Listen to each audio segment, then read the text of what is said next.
damang-dama sa'king kalamnang punong-puno ng pananabik at ng kabalalim. Sa'king bawat paghinga nakatitig lamang sa iyo.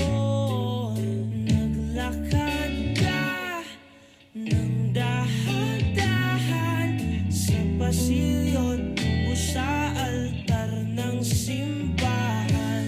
Hahagkanan, di ka